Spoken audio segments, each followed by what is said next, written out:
How we doing, fellas? So, yeah, doing this really late. And I know some people were expecting this earlier in the week, and I'm sorry if I disappointed you and all. Didn't mean to. It's Friday night. It's I don't even know what time it is right now. Sometime past 9 o'clock. I didn't go drafting this week. I'm kind of in the process of getting ready to move out of my apartment.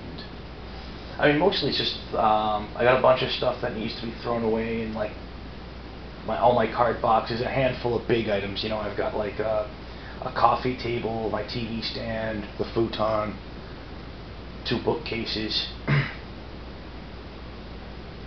Last night I hauled out like 8 boxes of books, and they weren't light. I live on a 3rd-story apartment. No bueno. No bueno. But that's all kind of arbitrary. So, however, I did draft twice last week.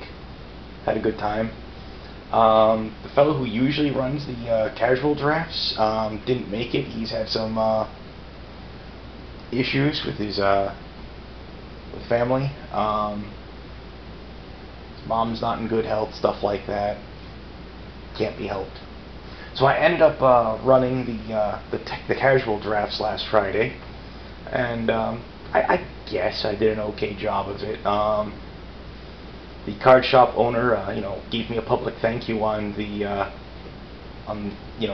place's Facebook page, which was nice. I didn't do it for thanks, but they're nice to have. And I mean, I didn't have a system really in place to handle a lot of things because we had like a lot of multi-way ties here and there. And when you're just resolving that by rolling a die and like saying, okay, you got that roll, you win. It's not ideal to say the least, but you try to like do it tiebreaker points, and that'll take forever to do by hand, and I'd rather get it done that night, wasn't expecting to have to run it, but I was the fool that stepped up to do so. So anyway, first draft, we only had like 6 guys. This is more or less the deck I had. I had 3 black cats. I've talked before on drafting theory about how creatures that when they die, they have an effect that you can use negatively against your opponent, like something that'll help you remove a creature, or and whatnot. Black cat has an ability that quite frequently just sits there and says, you don't want to block me. Because black cat dies, your opponent discards at random. Random discard is one of the most hated mechanics ever placed in the game. It's one of the reasons why Hymn to Torak was so powerful back in the day. For those that don't know, Hymn to Torak is double black to cast. It's a sorcery. Target. I can't remember if it's target player or target opponent. There are very few times you'd want to target yourself with it anyway, but that's not the point. Well, the idea is target player discards 2 cards at random. So you don't have any say in the cards that get discarded. So if someone, whips a Hymn to Torak out on you, maybe you'll luck out and they'll pull like, some of the cards you won't be able to cast for 3 turns anyway, or maybe they'll sit there and like, because they're casting it generally on turn 2 or turn 3, or maybe they've just screwed up your mana base for the next 3 turns. You don't know. You don't know.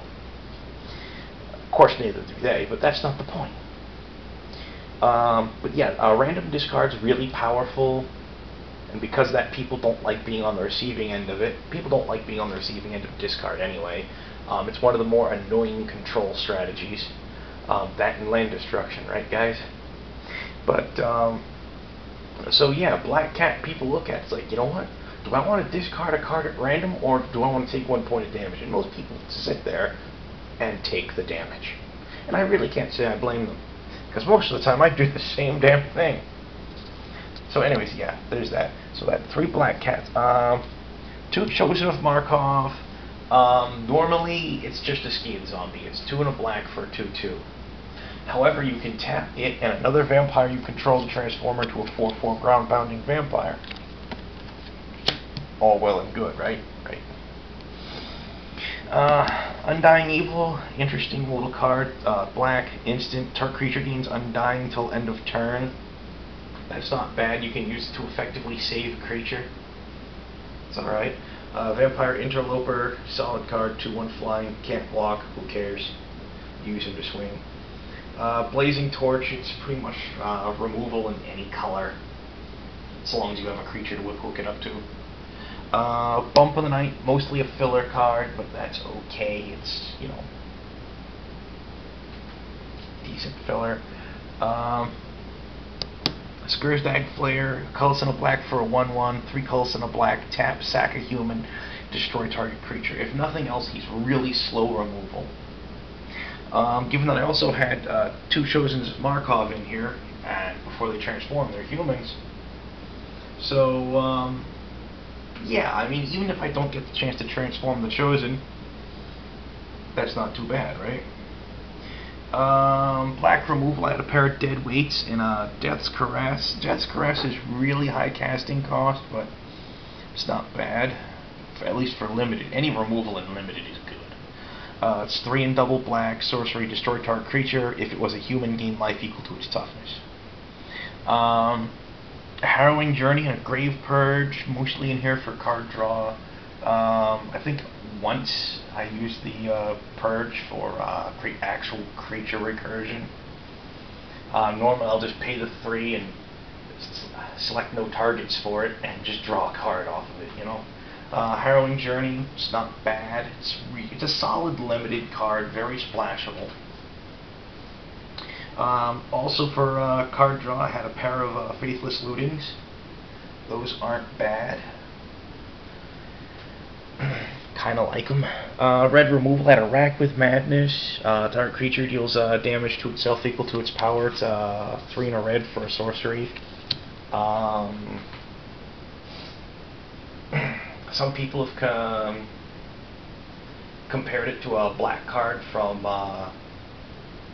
Kamigawa that cost double black. I think it was like reference to the character Kiku, I think her name was, but whatever. Which did pretty much the same thing for double black.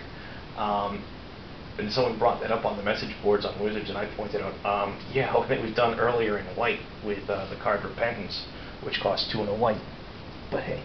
Geist Flame, it's good for removing some of those low toughness annoyances. Blood Feud can potentially get 2 creatures out of your way. It's really nice. It's a high on the mana curve, but it's nice. Erdval Ripper, it's a 2/1 haste. When it deals damage to an opponent, combat damage to an opponent, gets a +1/+1 counter. It's not bad.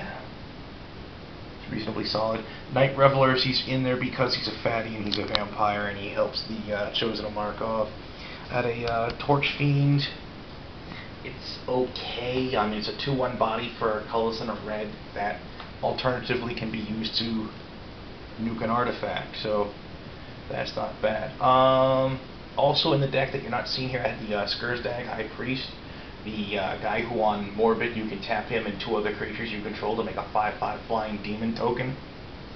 I also had in the sideboard, they got kicked into the prize pool. I had the Graf Digger's Cage, the Haven Gull Lich, and the Alpha Brawl.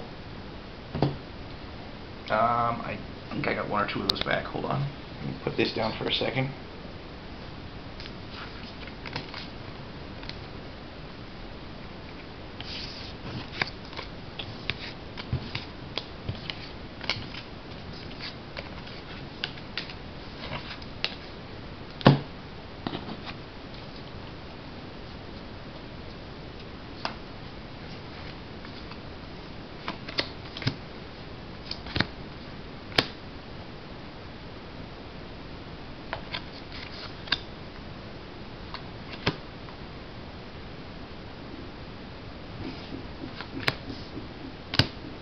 I think this was the sideboard for this deck. It's kind of wonky. I had another Death's Caress in sideboard, decided not to run it. I figured I had enough removal.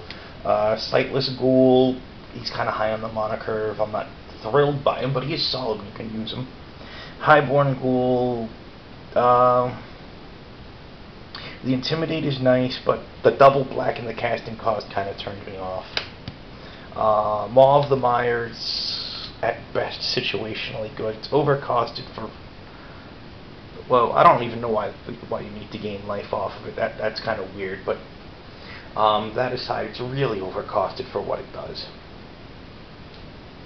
In red, I had a pair of Kessig Wolves in the sideboard, a pair of Russet Wolves in the sideboard, a Curse of the Pierce Heart, a Vampiric Fury, which I would have ran if I had more than potentially maximum 5 vampires. Shatter Perception, it's a really interesting card. I kind of like it, but I just couldn't make the space to run it. I thought all of the other potential card draw I had was better, and so I couldn't really justify putting it in there. Artful Dodge, meh, it's okay. Bar the Door, I think I kind of got stuck with, and Slayer of the Wicked was a straight up 8 draft. I believe my keeper out of that mess was the Lich. And I've also picked up an Instigator Gang, a Call of the Kindred, and Increasing Vengeance. They're all interesting cards.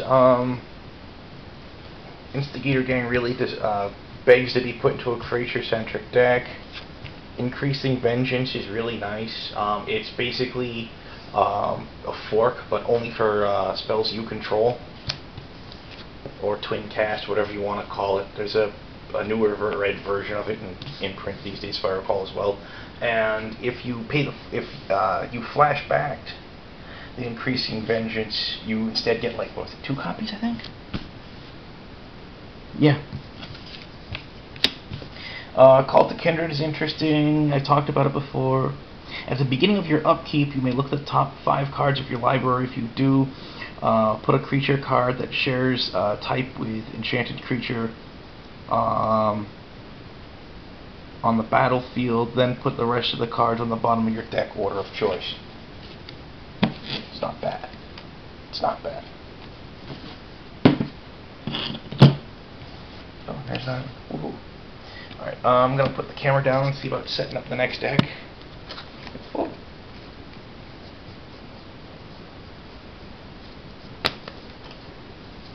I haven't taken the lens out of it yet. It's a pain in the butt getting ready to move too, because I got so much stuff I gotta do still. Jeez.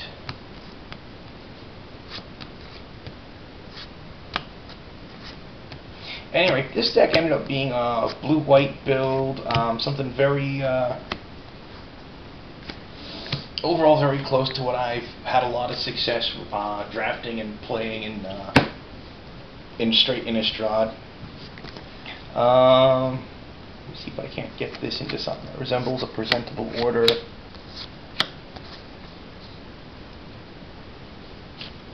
Oops.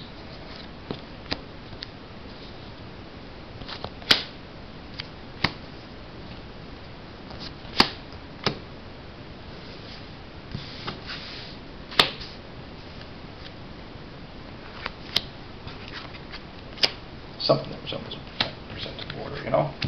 But, yeah, I picked up some interesting stuff here.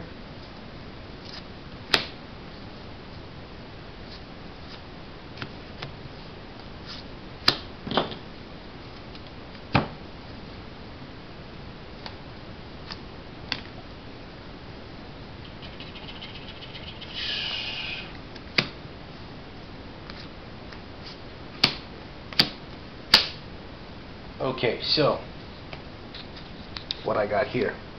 Like I said, a pretty standard white-blue draft build. Ended up being pretty decent. Creature control in white, I've got a Burden of Guilt, which isn't bad. Feelings of Dread, which is more of a control card than an actual creature denial card, depending on how you want to think of it. It's still really solid. Smite the Monstrous. It's not a bad card in the least. Got an interesting little story on that one. I'll get back to that. Slayer of the Wicked. It's conditional removal card. Plus it's a 3/2 body. Can't easily go wrong with him. 9 Blitz of the Mist, it's a 2/1 flyer for 2 and a white. Hits the board, tap down a creature for the turn. It's okay. It's mostly in there for being a spirit and a flyer. Silver Claw Griffin, I think I've talked about this guy before. 3/2 flying first strike. A pair of Throbbing Heretics. They're there for 2 reasons. Number 1, they're a filler card, and they're not a bad filler creature. I mean, they're no worse than Runeclaw Bear. You know, the ability to exile a card from a graveyard. It's not bad. I mean, you can effectively use this thing to shut down Undying. That's right, folks. Undying is a triggered ability. It uses the stack. You can respond to it by removing the creature with Undying from the graveyard. Then when Undying tries to return the creature from the graveyard, it looks in the graveyard and doesn't find the creature. Kid science, fun stuff. Elgald Inquisitor, he's a 2/2 lifelinker. He dies, you get a 1/1 token flyer. That's a spirit. Nice stuff. A single Drogskull Captain. Those guys are good. Really good. A Claustrophobia, 2 Chance of the Skifang, whatever you want to pronounce it as, whatever. It's a pretty solid card. It's annoying as all hell. I learned that they're pretty solid by being on the receiving end of them. Neg 13 Nego is a hard hurdle to overcome. You just turn an enchanted creature into a blocker. And when you're mostly flying, you either shut down a really powerful ground pounder, or you shut down a flyer so that, you know, when my flyers hit into it, yeah, I just kill it and my guy lives. I had an Evolving Wilds in the deck as well. It's a nice little solid card. Slips into the mana base. It's really just solid. Pair of Thought Scours, blue, instant. You mill target player for 2 cards and you draw a card. It's okay. It's a nice filler card. 2 Saving Grasps. Those are really nice. They're very mana efficient. They're good at what they do. And heavens forbid if someone tries to use removal on one of my creatures, it's like, oh, back to hand. I'll recast them. Thank you. Or heavens forbid, there have also been times where it's like, oh, you put an enchantment on my creature that hobbles it. That's great. Next turn, untap, upkeep, draw, bounce the creature to my hand, get your enchantment the hell out of here. It's nice. Nihilus of Breath. It's a 2/1 flyer that you pump blue and tap it to tap or untap target creature. It's pretty solid. Pretty solid. Murderer Crows. He's a, you know what he is. He's solid. He's a big body in the air. Deranged Assistant. You know, he's a body, maybe some mana acceleration. He's not bad. He's not fantastic, but he's not bad. Also in here, I had a Dungeon Geist, 2 and double blue for a 3/3 flyer. When he hits the battlefield, tap target creature an opponent controls. That creature doesn't untap during its controller's untap as long as you control the Dungeon Geists. That's really nice. That's very nice. That won me games, not just for his power and toughness while flying, but, you know, the tap down ability. Yeah, that's good. That's really good. Also in sideboard, I had a Creeping Renaissance that I kicked into the prize pool as my other rare in the deck. Yeah, I only picked up 2 rares while drafting this deck. And, yeah, the Renaissance obviously didn't see play. Got kicked into the prize pool. I don't know if I ended up back. I'll have to double check. But I came in first with this deck. I don't know if I remember to mention. The first deck I showed you earlier came in second place. That first deck came in second place out of 6 guys, so take from that what you will. But we had some good competitors at the table there too. So this deck came in first out of 11 guys. When we sat down to draft, we had 12, but one guy had to go at the very beginning of pack 1 because he got an emergency phone call. His kid had to go into the hospital for something, and you know, no one's gonna fault him for that. You know, it's like Magic is cool and all, but you know, there are these things called priorities. Well, that Spike the Monsters, that came in really handy. I'll talk about that now while I'm cleaning these cards up and getting ready to show you the sideboard. What happened is at one point, I'm looking at my opponent's board. He's got a lot of werewolves and such on the board, and I'm looking at his Crew and Outlaw, the 2/2 first strike werewolf that when it transforms becomes the Scourge of Crew and Pass, a 3/3 double striker. Well, Smite the Monsters can only kill a creature with power 4 or greater. I could have cast something on that particular turn. So, yeah, anyway, Smite the Monsters can't touch the Outlaw. Or the Scourge. But what ended up happening is I didn't cast anything on my turn. I could have, but I chose not to because I looked too quickly at my opponent's werewolf and thought, okay, so it transforms into a 4 power thing. I can smite it, no problems. Then after it transforms, I double check it, and it's like, oh no, its power's only 3. Oh, this is gonna suck. How am I gonna handle this? I wasn't counting on that. And it was a bad scene for about 15 seconds. Then my opponent played an Immerwolf. And I'm like, I never thought I would be happy to see that SOB. I really didn't.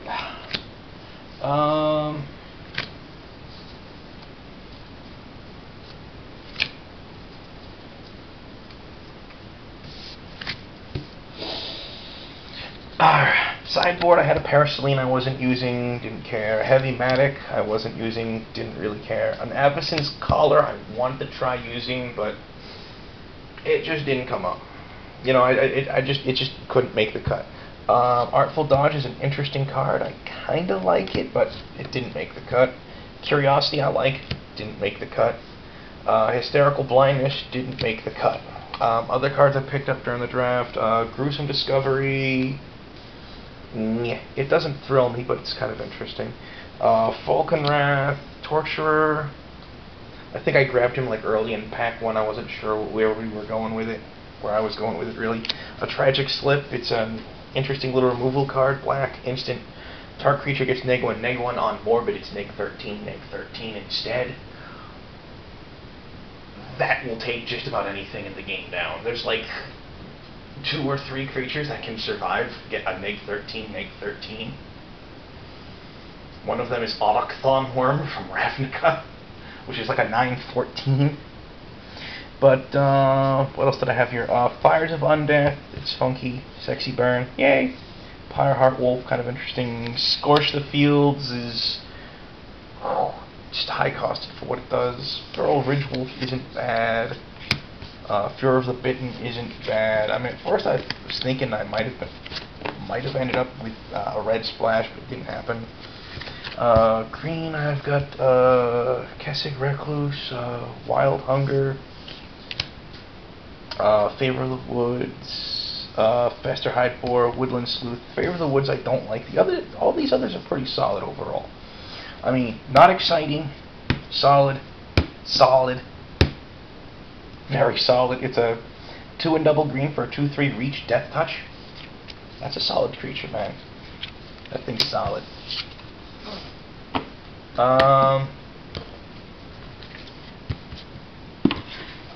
Oh, and what I picked up out of the prize pool. What did I say this was? Yeah. So this prize pool came in first. I picked up Thalia, Guardian of Thraben, Requiem Angel, a Markov Blade Master, so I know I've got 3 of those. Woodland Cemetery, a Blasphemous Act, and Alpha Brawl, which I have given the not-so-family-friendly nickname of Gangbang. If you don't know what it means, don't Google it. Do not Google it. I mean, it's not as bad as the alternate meaning of Rick Santorum's last name, but just don't. Just don't. If you're under 16, just don't. If you're over 16, I'm surprised you don't know what it means yet. Jeez. So, oh, battery's getting low. I know I've been blathering on for a while, so I'm gonna wrap this up. And get this uploaded on YouTube, and while that's doing that, I figure I'm gonna get some of my trash out of here. I gotta get like cards, the last of my cards organized and stowed into boxes, and see about getting them in, most of them into my storage unit. Yay. Alrighty. be good, fellas. Love, peace, and chicken grease. All that fun, happy rot. I don't know when my next update's gonna be. It's gonna be sometime after the next draft, you know. Hopefully within 2 weeks. We'll see. We shall see. I'll try and bring you something Magic related if I don't play, but we'll see. We shall see. Be good, fellas. Be safe. Yada yada, etc., etc. All that happy stuff.